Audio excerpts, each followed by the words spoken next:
This is Beyond the Business, Weekly Digest. Before we dive into today's headlines, one quick note. This week's energy news has one common theme: reality is pushing back. Governments are adjusting plans, rebalancing priorities, and quietly revisiting decisions made under very different assumptions. Some are looking for new energy partners, others are returning to old energy sources. Not because the transition is over, but because energy systems must work now and not only on the paper. Let's take a look. Let's start with Germany.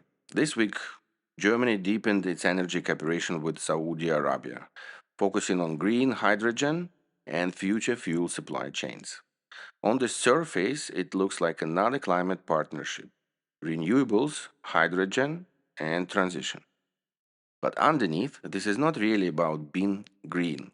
It's about a country that has locked itself into decarbonization targets, industrial competitiveness, and energy security, and is now discovering that these goals don't naturally align. Germany needs hydrogen not as an experiment, but as a structural substitute for energy it can no longer burn at home.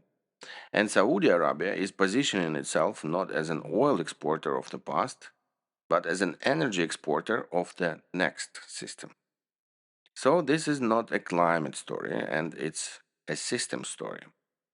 And to understand it, we need to unpack why hydrogen, why Saudi Arabia, and why now. To understand why hydrogen enters the conversation at all, you first need to look at Germany's energy reality as it actually exists, not as it is often presented. Today, around three quarters of Germany's total energy consumption still relies on fossil fuels. Oil, gas, and coal continue to power not just industry but heating, transport, backup systems, and critical infrastructure. Renewables, despite visible growth, account for only about one fifth of total energy use. At the same time, the picture looks very different if you only look at electricity. In power generation, renewables now provide more than half of Germany's electricity. Wind and solar dominate this progress. On paper, this looks like success, and in one sense, it is.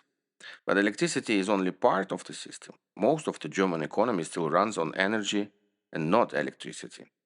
Steel, chemicals, cement, refining, and heavy transport and heating, these sectors cannot simply switch to intermittent power without redesigning the system itself. And this is where the structural tension appears. Renewables work when the weather cooperates. Wind and solar generate energy when conditions allow, not when demand peaks. They don't store energy and they don't guarantee continuity. So Germany faces a very specific gap. On one side, fossil fuels still provide system stability, predictable, dispatchable energy across sectors. On the other side, renewables provide clean but intermittent generation, concentrated mainly in electricity. Hydrogen enters not as a replacement, but as a bridge between these two realities.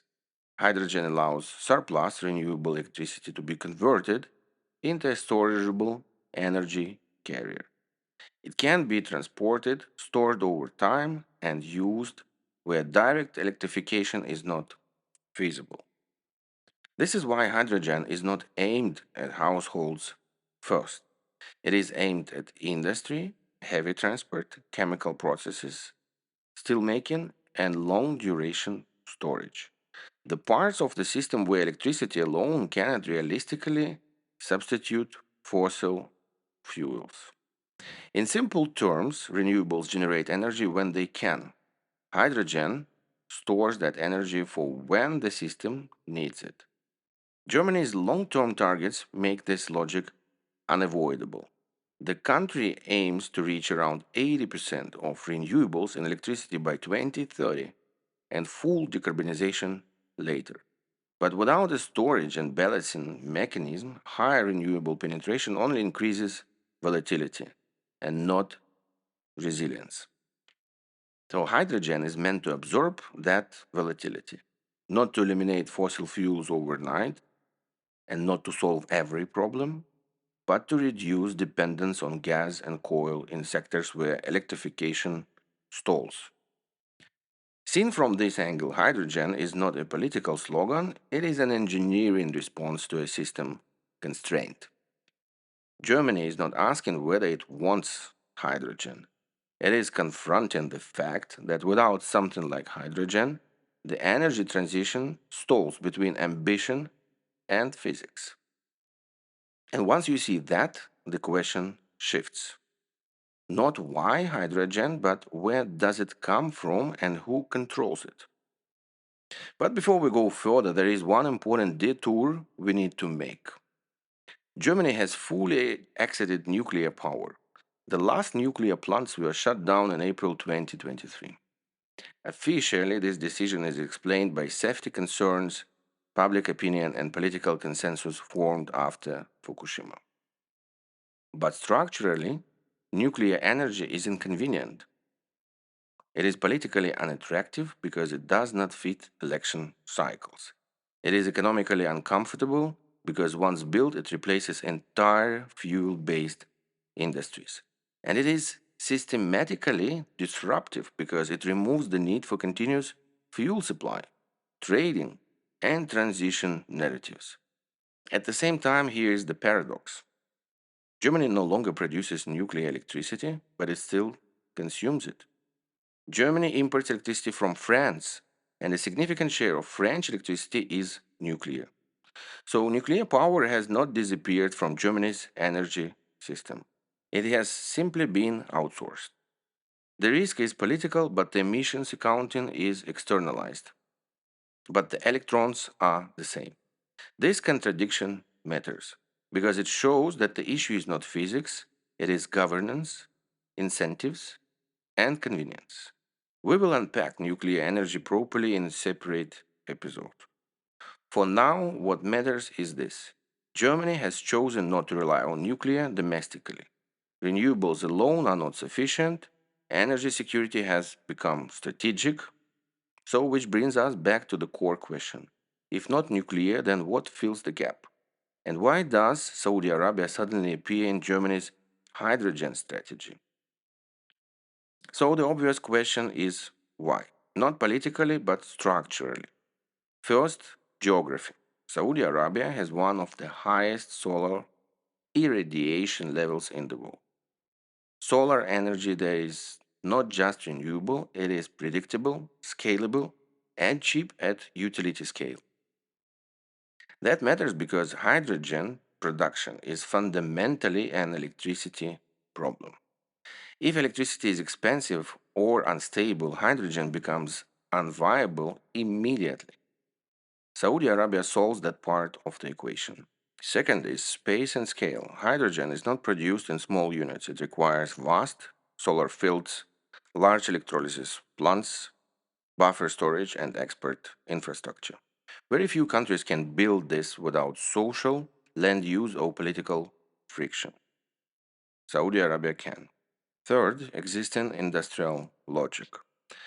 This is a country that already operates large scale energy systems, export oriented infrastructure, ports, pipelines, and long term contracts.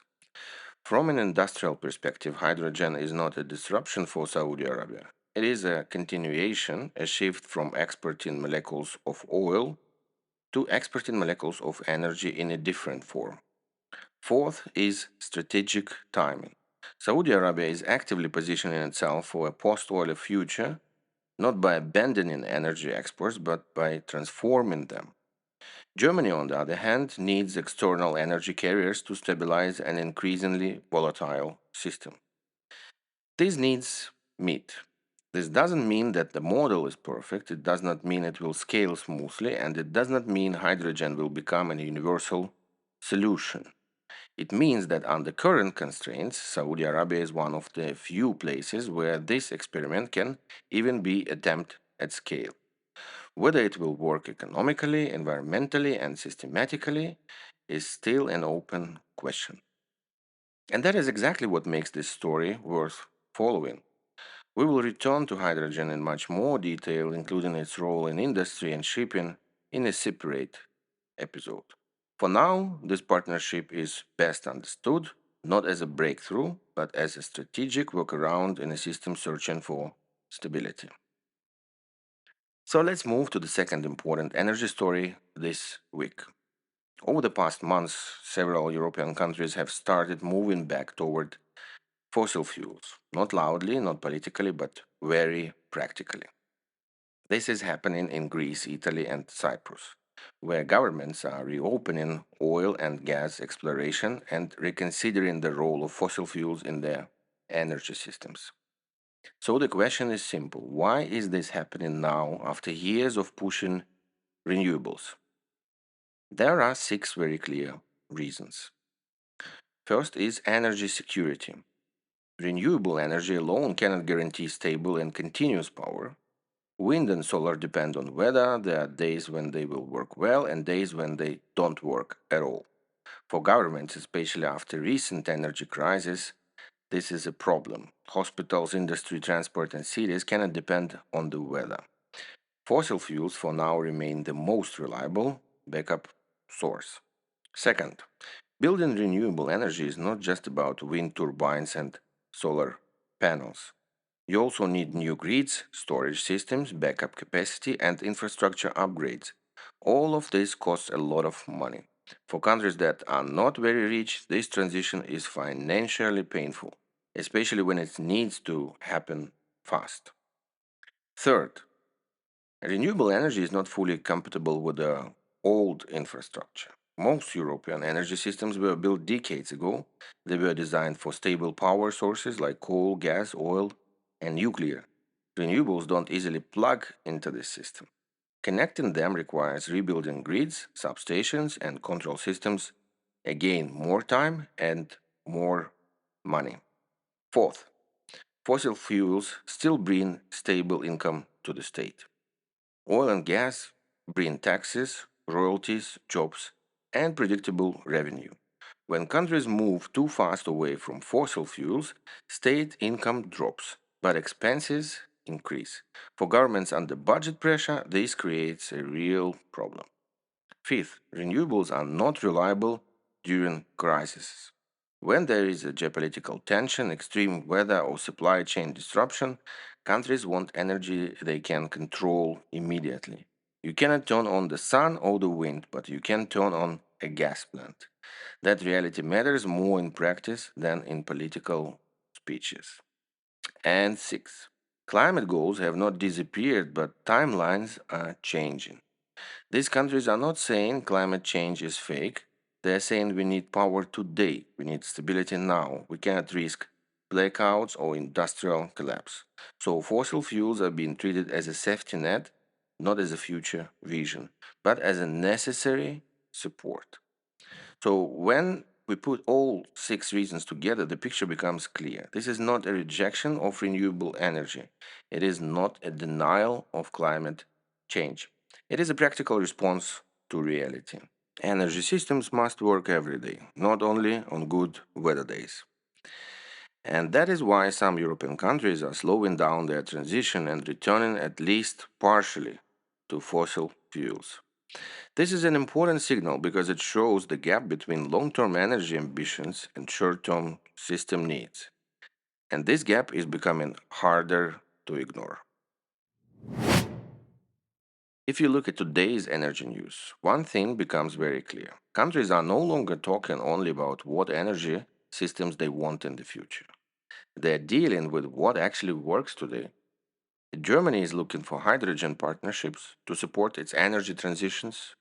At the same time, parts of Europe are returning to fossil fuels to keep their systems stable and affordable.